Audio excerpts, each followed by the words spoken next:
as the consumption of time or through the passage of time, and which is the reason why the moment of practice, and for us, the lifespan that we have, the average lifespan of a Malaysian is below 80 years old. A Buddha lived for 80 years old. And so it's very short time, especially compared in the moment of a kalpa. So that means that we need to earnestly be in practice. It's a reminder that whatever moment or youthful the condition or favorable condition that we may have, that too will pass. But even so, in a moment of suffering, a moment of pain, that too will pass. By the passage of time, people's lives change and fade away. And that is the time of a lifespan. So it is impermanence. So the body is impure, and our mind is impermanent. So the moon reflected in the water vanishes without a trace. And so whatever that comes before us in that moment, we have to seize it and practice in the way best we can. The ancient and frail figure is a mother of 1,000 children, which referring to Kumbhanda demon, which I'll come to later. So in Master's explanation, this lifetime passes very quickly. So if we were to look at it and in the context of a lifetime, it's been said that a person is fully developed in wisdom only after 70 years of age. Why 70 years of age? Because there's only after 70 years that only the crown chakra is fully developed, because there's 7 chakras in there. So therefore, you can understand the Buddha lived until 80 and very past the chakra points, and so does Master. So the important thing is that vows, even with one that fully developed in practice, but nevertheless, the body that we have, this is a limited time. So it's very much like a bubble. And this body that we have has been acquired from the earth. And like a bubble, the bubble will just burst, and it's a very big part of water. And so we must earnestly make full use of our time in this world. So sometimes the beauty in this world does not come from physical appearance, but from obtaining the virtuous Dharma and putting the practice in this world. And that is a true beauty. And I've mentioned to you all before, is the beauty of the heart that attracts the divine. We have, even now, we have divinities who would, in forms that we cannot see around the world, and they serve the world. And obviously, there are also bodhisattvas who are into Tusita heaven giving Dharma teaching. But here, we must understand that there are also bodhisattvas present.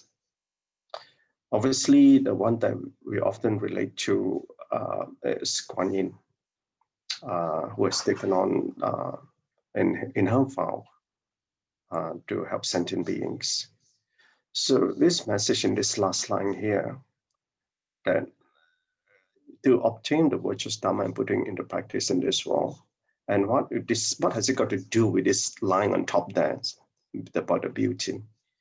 And I think for us in living in this worldly life, we are so concerned with our looks. We are so concerned with our body.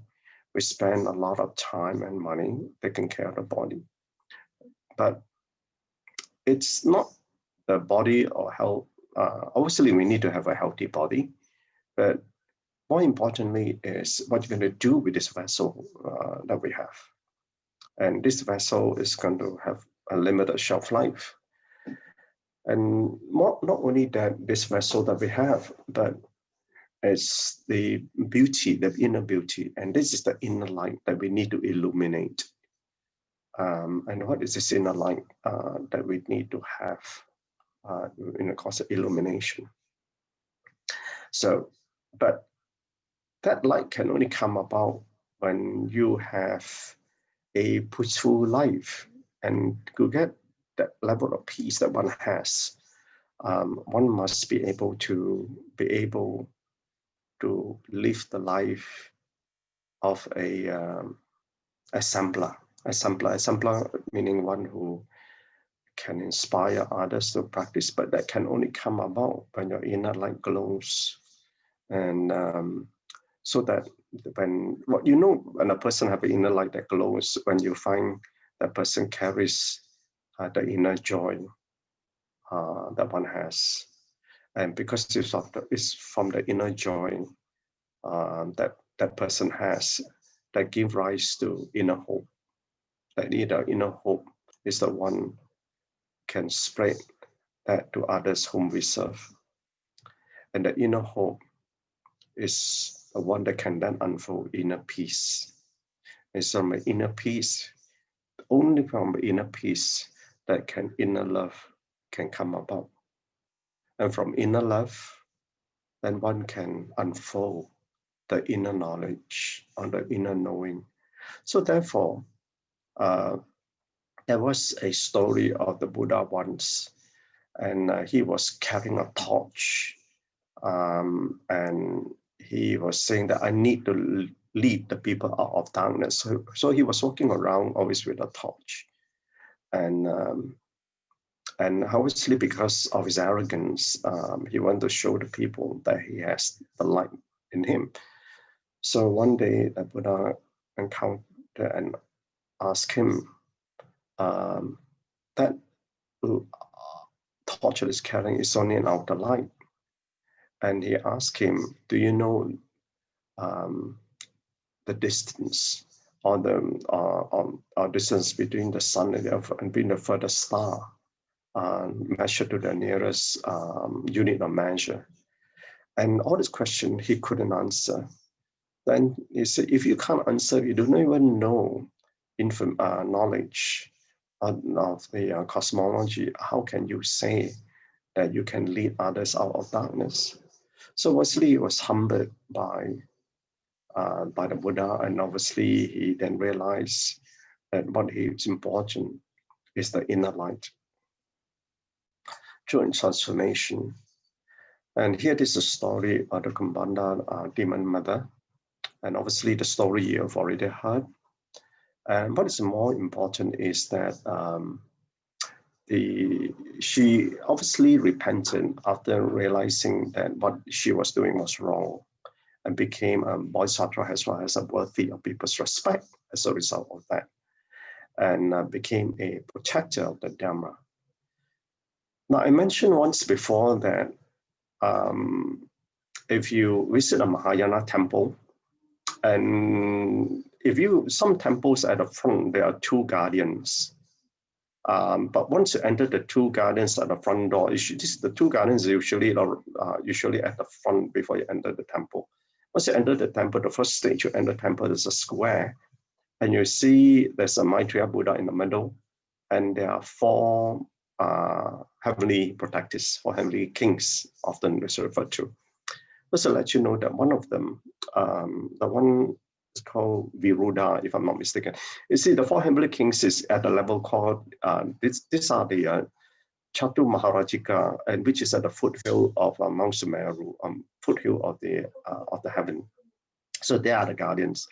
So one of them, that's the one facing south, I think, and holding a sword. And that is Kumbhanda king. Okay, the rest I'll just leave it. So because we have this body, it connects with external conditions. They disturb our mind, and because we have all this, we have those 6 roots, contact with external conditions, and that's the reason why we have all this sensation that we come about. So you can say the Master said the body is responsible for producing all the external sensations. And then we have perception. So it becomes, of all this, then we need to really understand the body. But more importantly, you see, the problem is that because of this body, and we can relate it very well because it's in form, and body is a form. So that's why we can relate to very easily because of the 6 roots. So therefore, we sometimes, and this often happens to a lot of us, unlike beings, we are very attached to the body.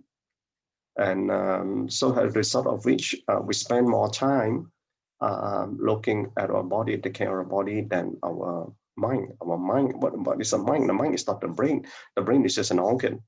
So it's the mind that is really just a bundle of thoughts. But yet it is the thoughts that we could as I shared yesterday, we're chasing after our thoughts all the time.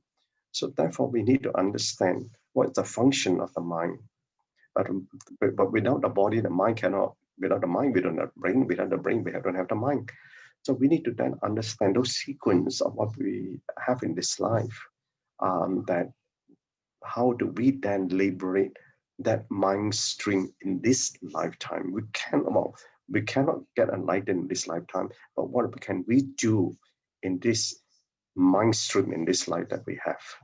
Okay, so. And this is because we lack this flawless Dharma in us.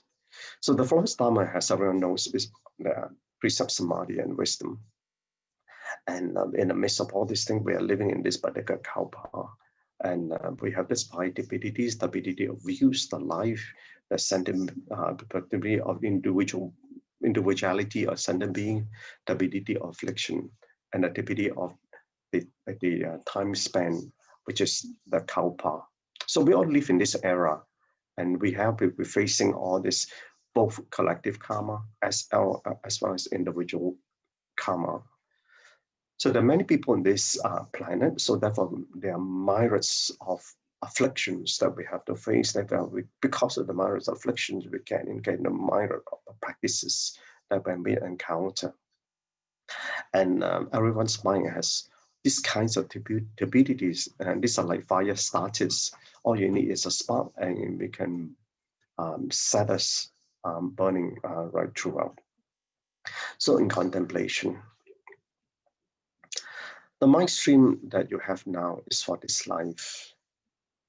This mind of cultivation is linked with the 8 consciousness, and they engage in the 7 consciousness to change in the process of self-development. So we can't, and all these things that can be comings that will come to us, we don't know, we can't see that. We can't see that unfolding because the mind stream that we have this lifetime is only that particular period of time that we have. So we discover who you are and uncover who you should be. And this is important for us to grow, because if we do not understand our own shortcomings, then do not realize who we are. And we don't even know what to correct. We don't even know what is the direction we need to change. Then, only then, that you can uncover who you should be. So therefore, we need to understand ourselves first. So the lifespan is limitingly short, and this mind stream cannot carry through beyond this life. So we need to make the best use of what we can in this life. As you traverse the spirit journey, you will face challenges of relationships. Of course we do. We do that all the time, especially for us as householders. Like a deep-rooted tree that faces the roar of the wind, build the Dharma roots to anchor your perseverance, that no wind can deviate your practice. And that's what we need to do, to have this deep-rooted in Dharma. And this is about upholding the precepts. But not only that, how deep-rooted your practice is depends on how well one is grown in a level of consciousness. Or uproot your vows and commitments of your self-growth. So, with that note, Gan En, brother and sister, thank you. Yeah, Gan En so much, BrotherChin. for your marvelous sharing, great insight. Is Mr. Meton. Okay, Brother Chin.